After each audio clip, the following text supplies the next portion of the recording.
அனைவருக்கும் வணக்கம். நம்ம டெய்லியும் ஹிந்தி நியூஸ் பேப்பரில் இருக்கக்கூடிய முக்கியமான செய்திகளை பார்க்கணும். இன்றைக்கி என்ன செய்திகள் இருக்குது அப்படிங்கிறத பார்ப்போம். ஸோ இங்கே economics fundamentals robust amid strong downsides அப்படின்னு சொல்லி எக்கனாமிக்ஸ் சர்வே பற்றி கொடுத்துருக்காங்க. ஸோ நேற்று நமக்கு எப்பயுமே ஜனவரி 31 பிப்ரவரி 1 வந்து நமக்கு பட்ஜெட் தாக்கல் பண்ணுவாங்க, சரிங்களா? அதற்கு முன்னாடி நாள் பார்த்தோம்னா நமக்கு எக்கனாமிக் சர்வே ஆஃப் இந்தியா போன வருஷம் இந்தியாவுடைய பொருளாதாரம் எப்படி இருந்துச்சு போன நிதியாண்டில் அப்படிங்கிறத சொல்லுவாங்க, சரிங்களா? அந்த வகையில் பார்த்தோம்னா போன வருஷம் வந்து நிறையா நெகட்டிவ்ஸ் தான் அதிகமாக இருந்துச்சு. அதனால தான் நம்மளுடைய எக்கனாமிக் க்ரோத் அப்படிங்கிறது அதற்கு முன்னாடி ஒரு 2 வருஷத்துக்கு முன்னாடி 9% இருந்துச்சு. போன வருஷம் 8% இருந்துச்சு. இப்போ பார்த்தோம்னா 6.3% நம்மளுடைய பொருளாதார வளர்ச்சி அப்படிங்கிறது இருந்திருக்கு.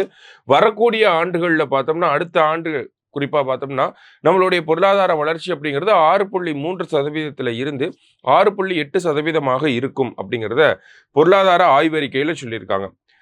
இதனால இந்த ஒரு பொருளாதாரத்தில் ஒரு ஒரு டவுன் சைடு ஏற்பட்டிருக்கு அப்படின்னு பார்த்தோம்னா ஃபர்ஸ்ட் அர்பன் டிமாண்ட் அப்படிங்கிறது, அர்பன் கன்சியூமர் டிமாண்ட் அப்படிங்கிறது கம்மியாயிருச்சு. அடுத்து அரசாங்கத்தினுடைய இந்த கேபிட்டல் எக்ஸ்பெண்டிச்சர் அப்படிங்கிறது கம்மியாயிருக்கு. இந்த மாதிரி ஒரு சில காரணங்களை வந்து கொடுத்துருக்காங்க. குளோபல் அன்சர்டனிட்டிஸ் அப்படிங்கிறது, அமெரிக்கன் எலெக்ஷன்ஸ் அப்படிங்கிறது, அமெரிக்காவில் இந்த ட்ரம்ப் அட்மினிஸ்ட்ரேஷன் அப்படிங்கிறது ஒரு பெரிய காரணமாக தான் இருக்கு. பிரைவேட் செக்டாரோட இன்வெஸ்ட்மெண்ட், ஃபாரின் டைரக்ட் இன்வெஸ்ட்மெண்ட் வெளியே போகிறது, இந்த மாதிரி பல்வேறு காரணங்கள்னால தான் நமக்கு ரீட்டைல் இன்ஃப்ளேஷன் அப்படிங்கிறது அதிகமானது. இதெல்லாமே ஒரு சில காரணமாக சொல்லி தான் நமக்கு நம்மளுடைய பொருளாதாரம் எதிர்பார்த்த அளவுக்கு வளராமல் இருக்கு. இருந்தாலுமே உலகத்தில் இருக்கக்கூடிய பல பொருளாதாரங்களை விட ஒப்பிட்டு பார்க்குறப்ப நம்ம பொருளாதாரம் நல்லாவே தான் வளர்ந்துருக்கு அப்படிங்கிறத சொல்லியிருக்காங்க. இருந்தாலும் நம்ம இந்த விக்ஷித் பாரத் அப்படிங்கிற இலக்கை நோக்கி நகர்ந்துகிட்டு இருக்கோம் இல்லையா? டெவலப்டு கண்ட்ரி அப்படிங்கிற அந்த இலக்கை நோக்கி நகர்ந்துகிட்டு இருக்கோம். அப்படி அந்த இலக்கை நம்ம அடையணும் அப்படின்னா தொடர்ச்சியாக வரக்கூடிய ஆண்டுகள் எல்லாத்துலேயுமே வந்து நம்ம 8% வளர்ச்சி அப்படிங்கிறத தொடர்ச்சியாக கொண்டு வரும். அட்லீஸ்ட் ஒரு 10 வருஷத்துக்காவது தொடர்ச்சியாக 8% ஆஃப் த க்ரோத் அப்படிங்கிறத கொண்டு வரணும். அதுதான் எக்கனாமிக் சர்வே ஆஃப் இந்தியாவில் சொல்லியிருக்காங்க. நிறைய விஷயங்கள் சொல்லப்பட்டிருந்துச்சு. நமக்கு வந்து பார்த்தோம்னா அதிக நேரங்கள் வேலை செய்யணும் அப்படின்னு சொல்லி நிறையா பெரு நிறுவனங்களுடைய முதலாளிகள்லாம் வந்து சொல்லிக்கிட்டு இருக்காங்க.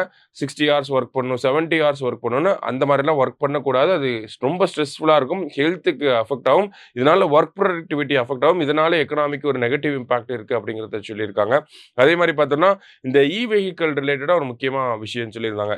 வெஹிக்கலுக்கு சார்ந்த முக்கியமான மினரல்ஸ் எல்லாத்தையுமே பார்த்தோம்னா நம்ம அதிகமாக இறக்குமதி தான் பண்ணிக்கிட்டு இருக்கோம். ஏன் அப்படின்னு பார்த்தோம்னா அதை ஆய்வு செஞ்சு பார்க்குறப்ப இந்தியா கிட்ட சரியான அந்த அந்த கனிமங்கள் அப்படிங்கிறது இந்தியாவில் அதிக அளவு கிடையாது. இது ஒரு முக்கியமான காரணம். இது இருந்தாலும் பார்த்தோம்னா அது எப்படியாவது டொமஸ்டிக் மேனுஃபேக்சரிங் அப்படிங்கிறத பண்ண ஆரம்பிக்கணும், டொமஸ்டிக்காக இருக்கக்கூடிய ரிசோர்ஸஸை தேடி நம்ம நகர ஆரம்பிக்கணும் அப்படிங்கிறது சொல்லியிருக்காங்க. ஏன் அப்படின்னு பார்த்தோம்னா சைனாவோட டாமினன்ஸ் அப்படிங்கிறது அதிகமாக இருக்குது இந்த வெஹிக்கல் அது ரிலேட்டடாக இருக்கக்கூடிய கிரிட்டிக்கல் மினரல்ஸ் எல்லாத்தையுமே பார்க்குறப்ப. ஸோ அந்த ஒரு சைனீஸ் டாமினன்ஸ்குள்ளே இந்தியாவும் மாட்டிக்க கூடாது. ஏன்னா 60% of the cobalt, 68% of the lithium, இந்த மாதிரி எல்லாத்துலேயுமே பார்த்தோன்னா அந்த முக்கியமான கனிமங்கள் எல்லாமே சைனாவில் அதிகமான வளங்கள் அப்படிங்கிறது இருக்குது. ஸோ அந்த ஒரு டாமினன்ஸ்குள்ளே இந்தியா மாட்டிக்க கூடாது, ஆல்டர்னேட்டிவ் சோர்ஸை நோக்கி போகணும் அப்படிங்கிறதையும் சொல்லியிருந்தாங்க. சரியா? முக்கியமான விஷயங்களை மட்டும்தான் நம்ம பார்க்குறோம். நிறைய ஒரு எக்கனாமிக் சர்வே அப்படின்னு பார்த்தீங்கன்னா ஏகப்பட்ட விஷயங்களை சொல்லியிருப்பாங்க, எல்லா செக்டாரை பற்றியும் சொல்லியிருப்பாங்க. அதில் நமக்கு தேவையா ஹைலைட்டடான விஷயங்களை மட்டும் பார்த்தா போதும். சரியா? அடுத்தது 2 more Tamil Nadu bird sanctuaries get Ramsar take, tally reaches 20 அப்படின்னு சொல்லி கொடுத்துருக்காங்க. அதாவது தமிழ்நாட்டில் இருக்கக்கூடிய ராம்சார் தலங்களின் எண்ணிக்கை அப்படிங்கிறது பார்த்தோம்னா 18 இருந்துச்சு. இப்போ மறுபடியும் 2 தலங்களுக்கு வந்து ராம்சார் தலம் அப்படிங்கிற அங்கீகாரம் அப்படிங்கிறது கிடைச்சிருக்கு. இதனால தமிழகத்தில் இருக்கக்கூடிய ராம்சார் தலங்களின் எண்ணிக்கை அப்படிங்கிறது 20 உயர்ந்திருக்கு. ஸோ அந்த 2 ராம்சார் தலங்கள் எங்கே புதுசாக வந்திருக்கு அப்படின்னு பார்த்தோம்னா ராமநாதபுரம் மாவட்டத்தில் வந்திருக்கு. சரிங்களா? ராமநாதபுரம் மாவட்டத்தில் இருக்கக்கூடிய சக்கரக்கோட்டை பறவைகள் சரணாலயம் மற்றும் தீர்த்தங்கள் பறவைகள் சரணாலயம், இது ரெண்டுமே பார்த்தோம்னா இப்போ ராம்சார் சைட் அப்படின்னு சொல்லியிருக்காங்க. சக்கரக்கோட்டை மற்றும் தீர்த்தங்கள். இது மட்டும் இல்லாமல் சித்திரங்குடி, கஞ்சிரன்குளம் அப்படிங்கிற இந்த மற்ற ரெண்டுமே வந்து ராமநாதபுரத்தில் தான் இருக்குது. ராமநாதபுரத்திலேயே பார்த்தோம்னா 4 ராம்சார் தலங்கள் அப்படிங்கிறது இருக்குது. சித்திரங்குடி, கஞ்சிரன்குளம், அடுத்ததாக சக்கரக்கோட்டை, தீர்த்தங்கள் அப்படின்னு சொல்லக்கூடிய 4 இடங்கள் ராமநாதபுரம் மாவட்டத்திலேயே இருக்குது. இந்தியாவை பொறுத்த வரைக்கும் பார்த்தோம்னா நமக்கு சக்கரக்கோட்டை, தீர்த்தங்கால், அது மட்டும் இல்லாமல் பார்த்தோம்னா நமக்கு கெச்சப்பார்ட்ரி அப்படிங்கிற ஒரு ஒரு வெட்லேண்ட். அது எங்க இருக்கு அப்படின்னு பார்த்தோம்னா சிக்கிம்ல இருக்கு. அடுத்தது உத்வா லேக் அப்படிங்கிற இந்த இடத்துக்கும் ராம்சார் தலம் அப்படிங்கிறது கொடுக்கப்பட்டிருக்கு. இது எங்க இருக்கு அப்படின்னு பார்த்தோம்னா ஜார்க்கண்ட்ல இருக்கு. ஸோ இந்தியாவுடைய டோட்டல் கவுண்ட் அப்படிங்கிறது 89.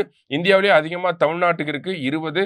செகண்ட் பிளேஸ்ல யார் இருக்காங்கன்னா உத்தரப்பிரதேஷ் 10 இருக்கு. ஓகேங்களா? ஸோ தமிழ்நாடை பொறுத்த வரைக்கும் ஃபர்ஸ்ட் எங்க வந்திருக்கோம் அப்படின்னு பார்த்தோம்னா இந்த பாயிண்ட் கேலிமேர் அப்படிங்கிற பகுதிக்கு தான் 2002ல நமக்கு முதல்ல ஒரு ராம்சார் தலம் அப்படிங்கிறது அங்கீகரிக்கப்பட்டுச்சு.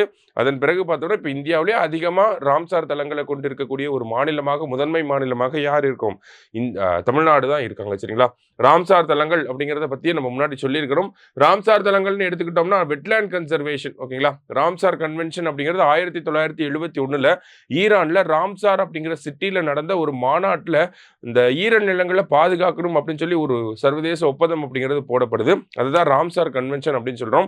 அந்த கன்வென்ஷனுக்கு கீழே தான் நிறைய தலங்களை வந்து இந்த கிரைட்டீரியாவை ஃபில் பண்ணக்கூடிய பகுதிகள், பேர்ட் சாங்சுரிஸ், வெட்லேண்ட்ஸ் எல்லாத்தையுமே ராம்சார் சைட் அப்படின்னு சொல்லி அனௌன்ஸ் பண்ணிட்டு இருக்கோம். அந்த வகையில் இந்தியாவில் மொத்தம் பார்த்தோம்னா 89 ராம்சார் தலங்கள் இருக்கு. அதுல தமிழகத்துல 20 இருக்கு. சரிங்களா? ஸோ இன்னைக்கு முக்கியமான ஆர்டிகல்ஸ் எல்லாத்தையும் பார்த்துருக்கோம். நன்றி.